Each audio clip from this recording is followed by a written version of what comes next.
Merci Daniel de m'avoir invité à dire quelques mots à l'ouverture de ce colloque Énergie solaire et société. J'en suis vraiment très honoré. Merci à Dominique. Donc quelques mots sur l'urgence climatique, l'urgence énergétique.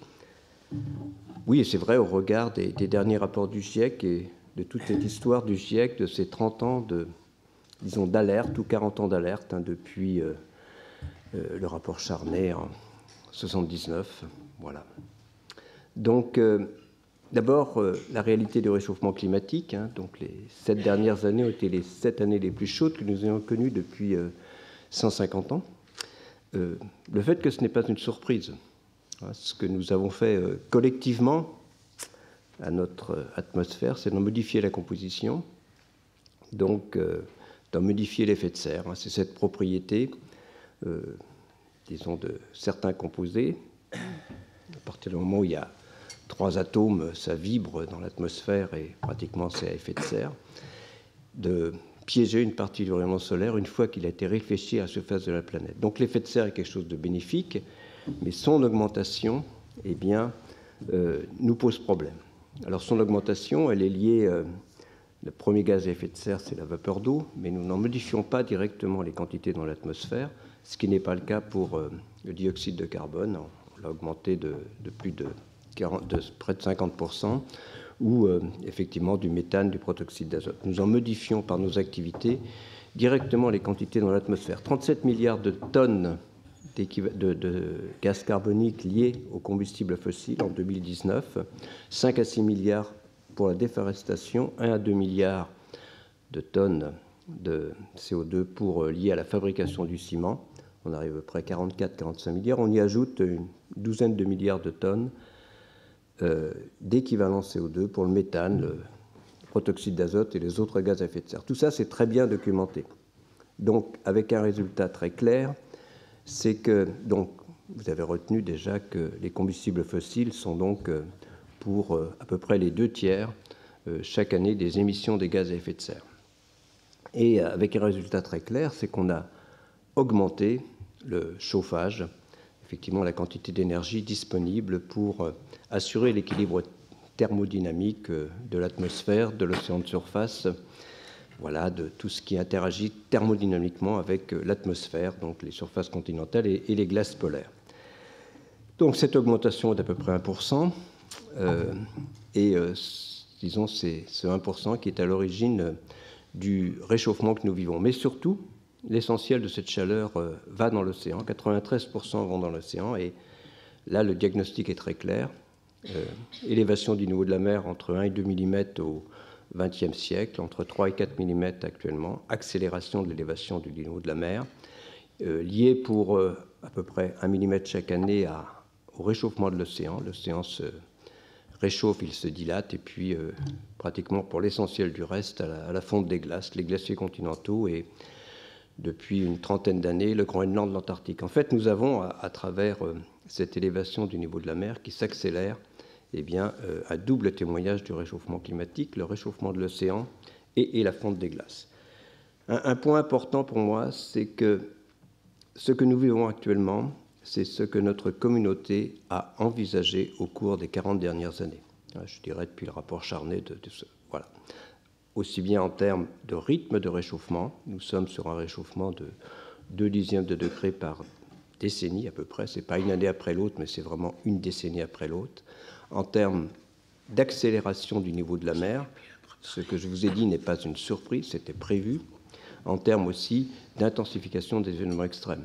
C'est à travers cette intensification des événements extrêmes que nous sommes sensibles, disons que nous percevons la réalité du réchauffement. Et je dirais que le fait que notre communauté a correctement prévu au cours des 40 dernières années, correctement anticipé le climat que nous vivons aujourd'hui, doit nous inviter à prendre au sérieux ce que cette même communauté envisage à horizon 2050 et au-delà. Alors qu'envisage-t-elle ? Donc, eh bien, évidemment, c'est le bon sens. Comme l'effet de serre est à l'origine, disons, joue un rôle sur notre climat, plus on va émettre de gaz à effet de serre, plus on va, disons, vers des réchauffements importants. Et cela, eh bien, on le quantifie à partir de scénarios. Il faut faire des hypothèses sur les émissions des gaz à effet de serre. Dans le dernier rapport du GIEC, il y a 5 scénarios, donc 2 scénarios émetteurs, 2 scénarios sobres, un scénario intermédiaire. Alors, disons, prenons les scénarios émetteurs. Disons, donc, quelles sont ces conséquences, justement? Eh bien, on va les dire dans les scénarios émetteurs, 4 à 5 degrés à la fin du siècle d'augmentation moyenne, avec des conséquences sur les événements extrêmes qui vont continuer à s'intensifier, sur l'océan, avec l'acidification des océans qui, disons, l'océan risquerait d'être 2 fois plus acide à la fin du XXIe siècle qu'au début du XXe siècle, avec des conséquences en particulier sur toute la vie océanique. Les récifs coralliens risquent de disparaître d'ailleurs au-delà de 2 degrés, des conséquences sur l'élévation du niveau de la mer. Voilà, on parle dans ces cas-là jusqu'à 1 mètre à la fin du siècle, peut-être plus, avec un risque de déstabilisation d'une partie de l'Antarctique de l'Ouest qui ne peut pas être exclue. Voilà, donc des conséquences sur nos sociétés, des conséquences sur la nature qui nous entoure. En fait, je ne vais pas passer trop de temps sur ces conséquences parce que, voilà, ne rien faire n'est pas la solution. C'est très clair. Donc, alors ça, nous le savons depuis le début, depuis, bien sûr, je dirais depuis Charnay, nous disons qu'il faut diminuer les émissions de gaz à effet de serre si on veut stabiliser le climat. Il faut bien comprendre que la neutralité carbone, eh bien, l'inverse de la neutralité carbone dont nous allons parler, c'est accepter l'idée que l'effet de serre continue à augmenter indéfiniment.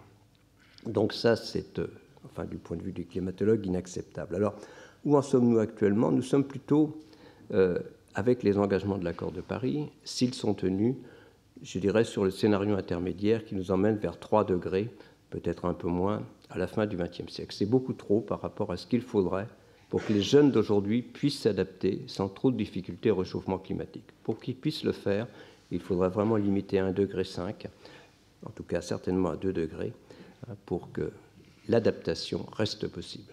Voilà, et sans trop de difficultés. Plus on s'en éloignera, plus cette adaptation sera difficile, avec des conséquences dans tous les domaines, disons, autour de nous, et bien sûr notre humanité, mais aussi la nature qui nous entoure.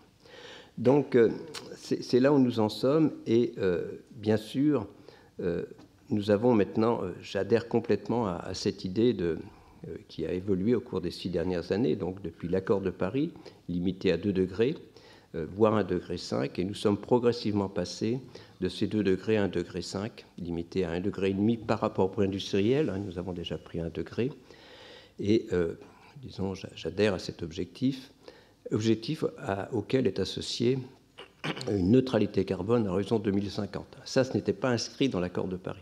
Dans l'accord de Paris, eh bien, on parlait de 2 degrés de neutralité dans la deuxième partie du XXIe siècle.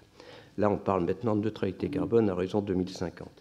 Alors, cette neutralité carbone à horizon 2050,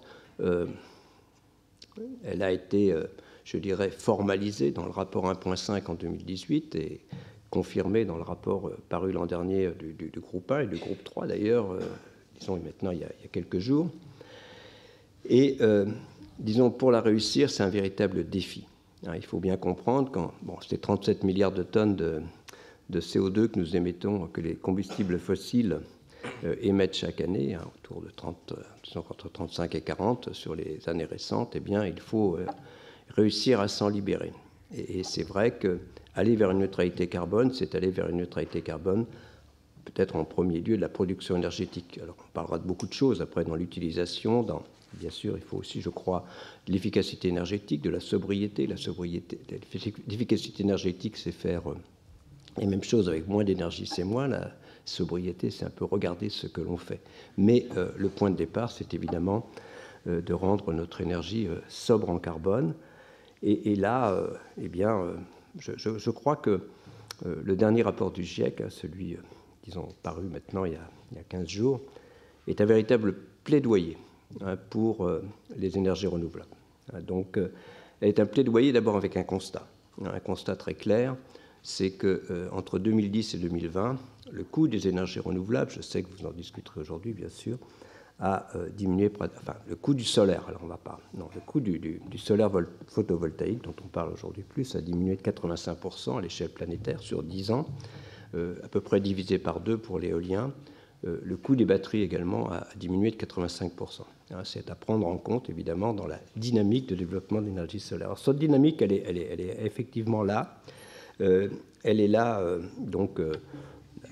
disons, au cours des 5 dernières années, il y a une augmentation de 20% alors plus globalement des énergies sobres en carbone. Voilà, et donc avec, par exemple, alors je parle toujours au niveau planétaire, pratiquement un triplement, disons, il y a 3 fois plus d'énergie photovoltaïque qu'il y a 10 ans maintenant. Disons, non, ça c'est même entre 2013 et 2018, vous voyez.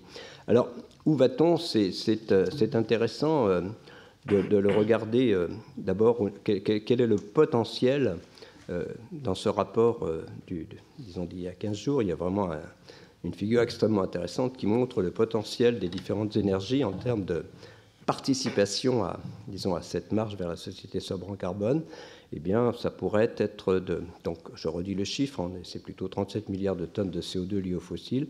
On pourrait en gagner, disons, d'ici 2030, si on investit dans le photovoltaïque, à peu près jusqu'à 3 milliards de tonnes, ce qui est loin d'être négligeable, à un coût très minimal, disons 20 euros la tonne, et puis si on augmente les coûts, les investissements pourraient doubler, disons aller vers 4 milliards de tonnes. Alors c'est à peu près un peu moins pour l'éolien, c'est beaucoup plus que le nucléaire. À l'échelle planétaire, le nucléaire, disons à coût comparable, c'est plutôt 1,5 milliard de tonnes. Disons 1 milliard de tonnes si on va jusqu'à 100 euros, disons la tonne de carbone, si on investit beaucoup. Donc c'est quand même important d'avoir ces chiffres en tête à l'échelle planétaire. Disons, ce qui va faire avancer les choses au cours des 10 prochaines années, en tout état de cause, c'est effectivement le renouvelable et en premier lieu le solaire voltaïque, le photovoltaïque à l'échelle planétaire. Le deuxième point, bien sûr, peut-être un regard sur la France, et je vais en terminer là. Voilà, il y a 6 scénarios, disons, de RTE. Je pense que la première conclusion importante de ces scénarios de RTE, c'est que la France n'atteindrait pas de neutralité carbone sans un développement significatif des énergies renouvelables. C'est ça le premier enseignement. Ce n'est pas le débat sur le nucléaire, vraiment, qui est presque du second plan, du second ordre. Pourquoi? Eh bien parce que quels que soient les 6 scénarios vers lesquels nous regardons, on va, disons, si on regarde le solaire photovoltaïque, dans le scénario, dans le scénario tout renouvelable, c'est 208 gigawatts, mais même dans le scénario où il y a le plus de nucléaire, c'est 70 gigawatts à horizon 2050. Alors que même dans ce cas-là, le nucléaire, disons, le nouveau nucléaire ne serait que de 27 gigawatts. Donc il faut bien avoir là aussi ces chiffres en tête, parce qu'il y a un débat, mais c'est vraiment très important, et c'est la première conclusion du rapport de RTE, j'en terminerai là. Nous n'arriverons en France à neutralité carbone que s'il y a un développement significatif du renouvelable. Alors bien sûr, pour moi, il y a l'éolien, enfin le solaire, je crois aussi l'éolien terrestre, et bien sûr l'éolien offshore. Voilà, merci beaucoup.